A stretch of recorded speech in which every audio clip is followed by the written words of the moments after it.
Good morning students, कैसे हो सब। अपना जो चैप्टर का टॉपिक चल रहा है मानव जीनोम परियोजना, जिसके अंतर्गत कल अपन ने पढ़े थे कि मानव जीनोम परियोजना कब शुरू हुई, कौन कौन सी महत्वपूर्ण एजेंसियां हैं और क्या क्या इसके मेन गोल थे, लक्ष्य थे।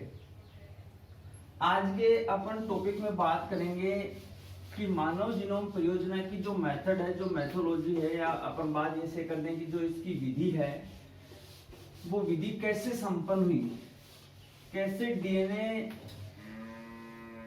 सीक्वेंस की प्रोसेस कंप्लीट हुई, उसके बारे में आज अपन बात करने जा रहे हैं। तो आज का अपना टॉपिक रहेगा मानव जीनोम परियोजना की विधि, यानी एचजीपी है, मानव जीनोम परियोजना है कि जो विधि है वो विधि कैसे संपन्न हुई, यानी मानव जीनोम परियोजना की प्रोसेस कैसे संपन्न हुई। देखिए, जब वैज्ञानिकों ने ये मेगा प्रोजेक्ट शुरू किया, ये महापरियोजना शुरू की, तो उनके सामने दो महत्वपूर्ण बिंदु थे।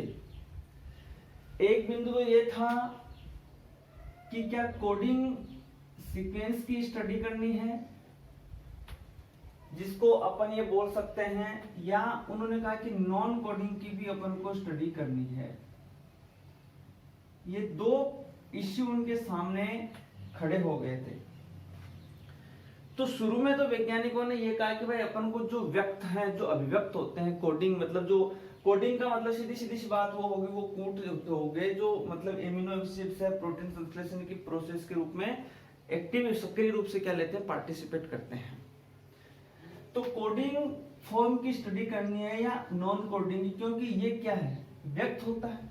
ये पार्ट क्या करता है, टोटल जो इंफॉर्मेशंस होती हैं उन इंफॉर्मेशंस को, अदरवाइज अपन माने की सूचनाएं हैं, उन सूचनाओं को क्या करता है, वो व्यक्त अनुक्रम होता है एक प्रकार का। तो सीधी सीधी सी बात है, इस फर्स्ट जो विधि हुई उसको अपन बोलते हैं व्यक्त अनुक्रम गुंडी, यानी दो पार्ट उन्होंने लिए। उसमें फर्स्ट पार्ट उन्होंने लिया व्यक्त, और व्यक्त जो अनुक्रम गुंडी की बात जहां तक आती है, तो व्यक्त अनुक्रम गुंडी के अंतर्गत जो वे जीन लिए उन्होंने, यानी व्यक्त अनुक्रम गुंडी को लिया गया। व्यक्त अनुक्रम गुंडी के अंतर्गत कुछ नाम आपको जरूर ऐसे लग सकते हैं, अटपटे से लग सकते हैं, लेकिन रियलिटी ऐसा नहीं है। और दूसरी लीगी अनुक्रम टिप्पण, अनुक्रम टिप्पण। देखिए, ये दो प्रमुख मेथड शुरू में ली गई। वैसे अपन प्रोसेसिंग नहीं कर रहे हैं, यानी ह्यूमन जीनोम प्रोजेक्ट का अपना मेन तो एम तो यही तो था कि टोटल जीन की स्टडी करनी है, ये तो था। और मैंने ये आपको बताया था कि जो जीनोम है, जीनोम क्या है, जीनोम जो हैप्लॉइड क्रोमोसोम्स होते हैं, अगुणित जो गुणसूत्र होते हैं, कौन से गुणसूत्र, अगुणित गुणसूत्रों का जो सेट होता है, उस पे जितने जो जीन होते हैं, उन जीन्स के अपन को क्या करनी थी, स्टडी करनी थी। तो वो क्या था, जीनोम था। अब जीन, ये आपको सीधी सीधी सी बात का पता है ही है भाई, क्रोमोसोम्स हैं, डीएनए है और जीन्स एक दूसरे से अटैचेड है। तो सीधी सीधी सी बात है कि व्यक्त अनुक्रम गुंडी और अनुक्रम टिप्पण के अंतर्गत क्या हुआ कि सबसे पहले वैज्ञानिकों ने कहा कि अपन को जो आरएनए पे जो जीन्स होते हैं वो व्यक्त होते हैं, यानी जो कोडिंग पार्ट होता है, जो एमिनो एसिड्स वगैरह होते हैं, प्रोटीन सिंथेसिस की प्रोसेस होती है, उनमें वो एक सक्रिय रूप से पार्टिसिपेट करते हैं। उन्हीं पार्ट्स की अपन को स्टडी करनी है, उन्हीं जीन्स की अपन को स्टडी करनी है। तो वो तो किसके अंतर्गत आ गया, व्यक्त अनुक्रम गुंडी, यानी कोडिंग पार्ट के अंतर्गत आ गया। सेकंड बात आती है कौन से की, सीक्वेंस जो अपन बात कर रहे हैं कि अनुक्रम टिप्पण की बात जहां तक आती है, इसके अंतर्गत ये हुआ कि कोडिंग पार्ट की तो अपन जानकारी कर लेंगे, लेकिन कोडिंग पार्ट के अलावा जो जितना पार्ट बच जाएगा, और जो अलावा जितना पार्ट बच जाएगा, चाहे वो नॉन कोडिंग हो और चाहे वह कोडिंग पार्ट हो, तो इस कोडिंग पार्ट के अदरवाइज जितना भी पार्ट बच जाएगा, उसके कार्यों का भी अपन को निर्धारण करना चाहिए। तो आप इतना ध्यान रखना, व्यक्त अनुक्रम गुंडी जो विधि थी, दो पार्ट हैं, आपको कैसे पढ़ना है, एचजीपी की विधि के दो पार्ट हैं, एक व्यक्त अनुक्रम गुंडी और एक अनुक्रम टिप्पण। इसके अंतर्गत क्या हुआ कि जो एक्सप्रेस सीक्वेंस जो टैग है, इसमें क्या हुआ, जिसको अपन शॉर्टकट में बोल सकते हैं EST, एक्सप्रेस सीक्वेंस टैग। तो इसके अंतर्गत तो जो कोडिंग पार्ट था जीनोम का, अब जीनोम का जो कोडिंग पार्ट होता है, उस कोडिंग पार्ट की ही अपन को क्या करनी थी, स्टडी थी। यानी उन्हीं जीनों को सबसे पहले क्या किया गया था, पहचाना गया, जो gene amino acid protein synthesis की प्रोसेस में कोडिंग पार्टिसिपेट की भूमिका निभाते हैं। तो वो तो कौन सी मेथड के अंतर्गत आ जाएगी, व्यक्त अनुक्रम गुंडी मेथड के अंतर्गत आ जाएगी। और जो इस कोडिंग पार्ट के अदरवाइज जो जीन्स रह गए, उन जीन्स की भी अपन को स्टडी करनी है, चाहे वो नॉन कोडिंग हो चाहे कोडिंग हो, वो कौन से के अंतर्गत आ जाएगी, अनुक्रम टिप्पण मेथड के अंतर्गत वो आ जाएगी। तो सबसे पहले तो ये अपन को ध्यान में रखना है कि टोटल जीन्स थे, उन जीन्स को टू पार्ट्स के अंतर्गत क्या कर लिया गया था, डिवाइडेड कर लिया गया था। एक ओनली कोडिंग पार्ट के अंतर्गत जीन्स थे, उनको सबसे फर्स्टली जीनोम से डिस्टॉर्ट कर लिया गया था, उनको अलग कर लिया, मतलब उनकी स्टडी करने के लिए किया गया था। तो उस मेथड को बोलते हैं व्यक्त अनुक्रम गुंडी।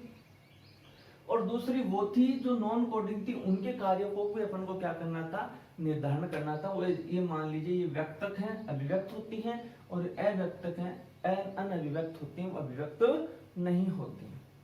ये तो नॉर्मल दो मेथड हो।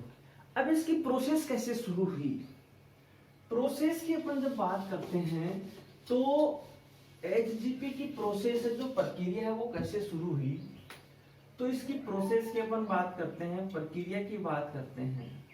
तो देखिए सबसे पहले क्या करना होता है, अपनी यूनिट आएगी बायोटेक्नोलॉजी, उसमें डिटेल से समझ में आएगा आपको।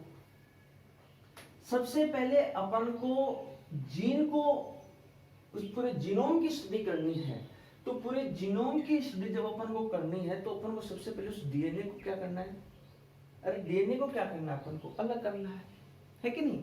तो डीएनए को अलग करना है, तो उस डीएनए को अलग करेंगे जो बिल्कुल क्या हो, उस डीएनए में जो जीन्स हो, जो उसका जो जीनोम हो, वो बिल्कुल ही क्या हो, एक्टिव फॉर्म में। तो सबसे पहले इस प्रोसेस में अपन क्या लेते हैं, जैसे मैं आपको बता दूं, सबसे पहले अपन ने क्या किया, डीएनए का चयन किया। तो डीएनए को आइसोलेट किया, तो डीएनए हो गया। अब डीएनए के बाद ये तो है नहीं कि भाई पूरा का पूरा डीएनए है, उस डीएनए का क्या हो जाएगा, उसकी क्लोनिंग तो हो नहीं सकती। तो इसके लिए अपन को क्या करना है, अब एक एंजाइम होता है, वो डीएनए को छोटे छोटे फ्रेगमेंट्स में, टुकड़ों में क्या करता है, तोड़ने का काम करता है। उस एंजाइम को बोलते हैं प्रतिबंधित एंजाइम, या आप ऐसे बोल दीजिए रेस्ट्रिक्शन एंजाइम। रेस्ट्रिक्शन क्या होता है, वो एंजाइम होता है। यानी आप ऐसे लिख दीजिए, चाहे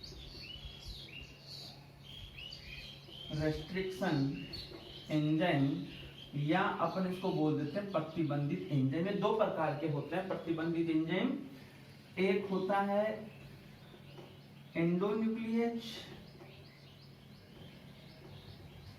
प्रतिबंधित एंजाइम, और एक होता है एक्सोन्यूक्लियेज।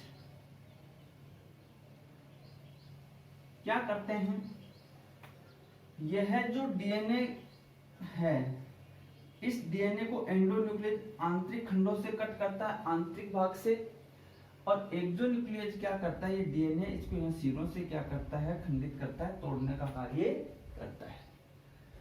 तो रेस्ट्रिक्शन एंजाइम ले लेते हैं, लेना पड़ेगा। उसके बाद अपन को एक वेक्टर लेना पड़ेगा, वाहक लेना पड़ेगा, क्योंकि वाहक बहुत जरूरी है। क्यों जरूरी है? क्योंकि वाहक, अब ये जो डीएनए है इसकी अनेक टू कॉपियां बनाने के लिए अपन को परपोषी कोशिका में भेजना है।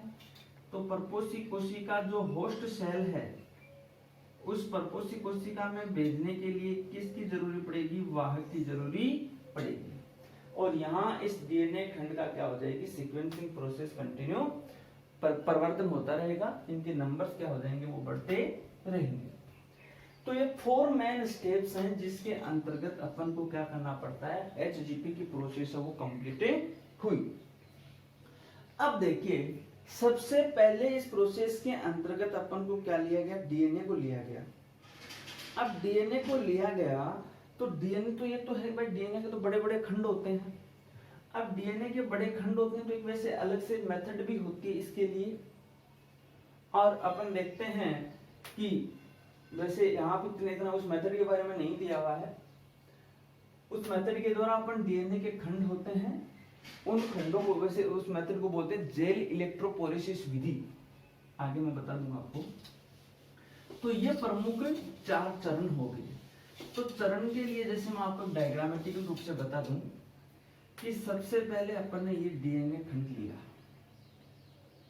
ठीक है।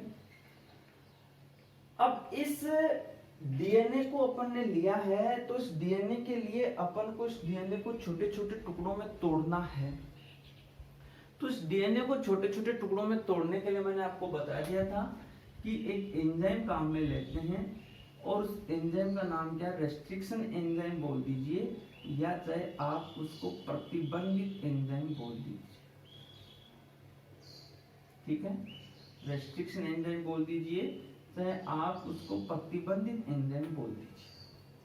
मैंने आपको रेस्ट्रिक्शन एंजाइम के 2 प्रमुख प्रकार बताए थे। एक रेस्ट्रिक्शन एंजाइम होता है वो एक्सोन्यूक्लियेज होता है, और एक होता है वो एंडोन्यूक्लियेज होता है। एंडोन्यूक्लियेज होता है वो क्या करता है? आंतरिक खंड से इसका क्या करता है? छोटे छोटे खंडों में तोड़ने का काम करता है विशिष्ट नाइट्रोजनिक क्षारकों के क्रम से।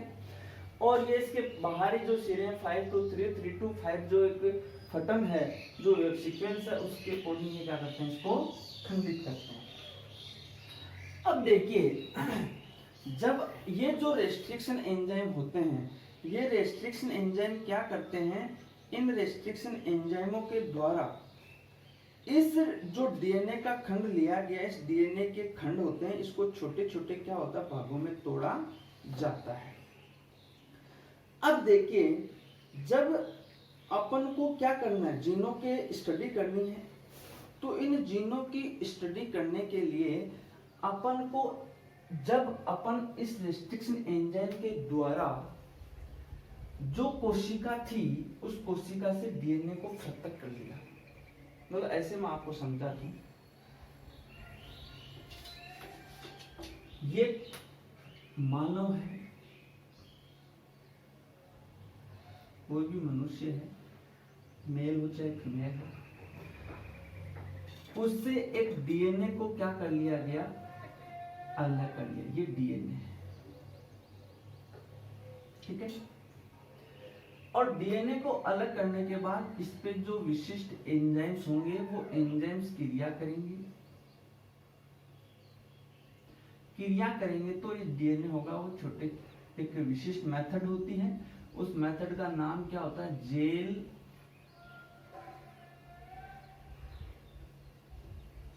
इलेक्ट्रोपोरेसिस विधि। वैसे आगे डीएनए फिंगरप्रिंट में काम आएगी, वो यहाँ ज्यादा नहीं है। तो इन एंजाइमों के कारण ये डीएनए था, इस डीएनए के छोटे छोटे खंड क्या हो गए? अपन ने तोड़ दिए। एंजाइम क्रिया करेगा इनके ऊपर, और एंजाइम की क्रिया के तहत ये जो डीएनए था, इस डीएनए के छोटे छोटे खंड क्या हो गए? अलग हो। अब अपन को एक वांछित जीन को पृथक करना है, उत्तम जीन का पृथक्करण करना है। तो इसके लिए अब ये जो डीएनए है, इन डीएनए की एक डीएनए से अनेक टू कॉपियां बनानी है। तो टू कॉपियां बनाने के लिए अपन को इसको एक परपोषी कोशिका में क्या करना है? स्थानांतरित करना है। समझ गए मेरी बात? तो ये एक परपोषी कोशिका है, और परपोषी कोशिका के रूप में अधिकांशतः अपन देखते हैं कि ई कोली बैक्टीरिया को क्या लिया जाता है, काम में लिया जाता है। ये कौन सी कोशिका है, परपोषी कोशिका है। परपोषी कोशिका बोल दीजिए, चाहे आप इसको होस्ट सेल बोल दीजिए।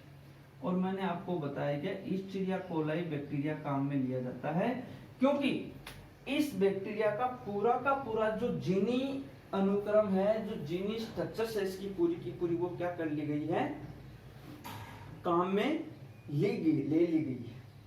अब बात अपन करते हैं वाहक की।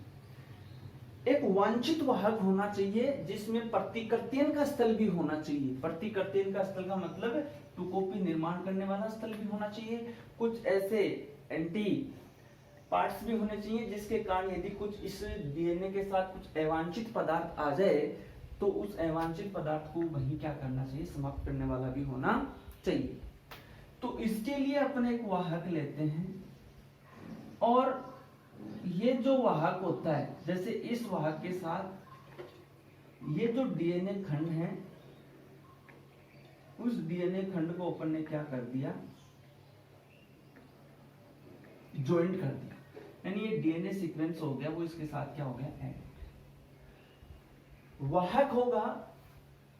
अब इसको अपन को किसके अंदर प्रविष्ट करवा देंगे, करवाएंगे भाई। एक ये इंसान है, इसको सिटी जाना है, सीकर जाके आना, तो सीकर जाने के लिए टैक्सी की तो जरूरत पड़ेगी कि नहीं पड़ेगी। तो ये डीएनए इस टैक्सी में बैठ गया, और टैक्सी में बैठ के कहां पहुंच गया, सीकर पहुंच गया, परपोषी कोशिका में पहुंचा नहीं पहुंचा, ऐसे मान लो। अब ये जो वाहक है, अब वाहक क्या लिया गया उस समय वैज्ञानिकों के सामने वाहक के दो प्रमुख बिंदु थे, कौन सा लेना चाहिए। एक तो बैक्टीरिया वाला था, BAC वाहक था उनके माइंड में, और एक क्या था, YAC। इसकी फुल फॉर्म भी आप ध्यान में रखना थोड़ा सा। इसको अपन बोल देते हैं, जैसे मैं हिंदी में लिख दूं आपके लिए, बैक्टीरियल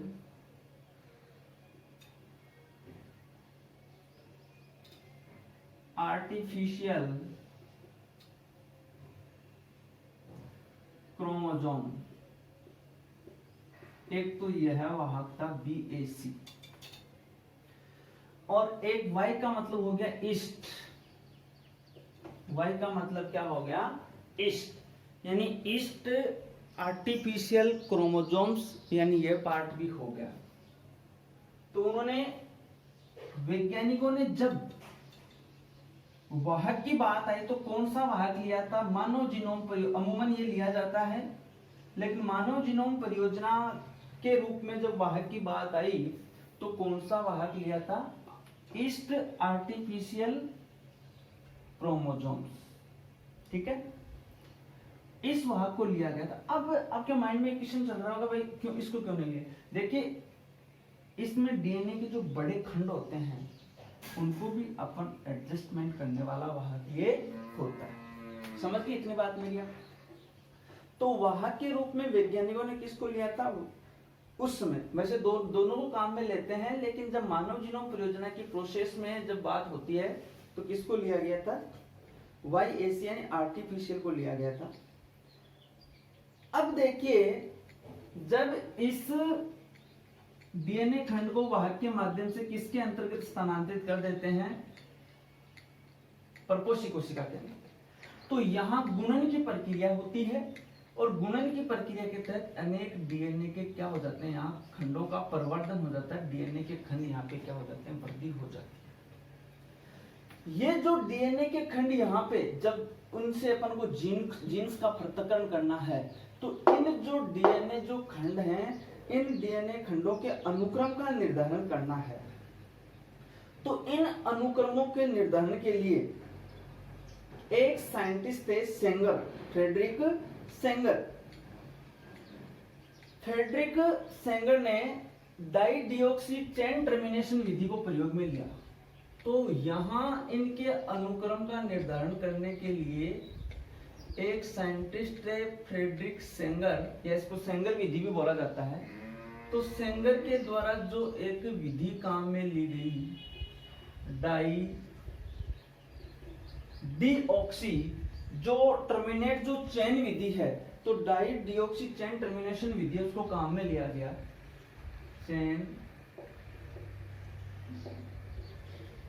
टर्मिनेशन विधि।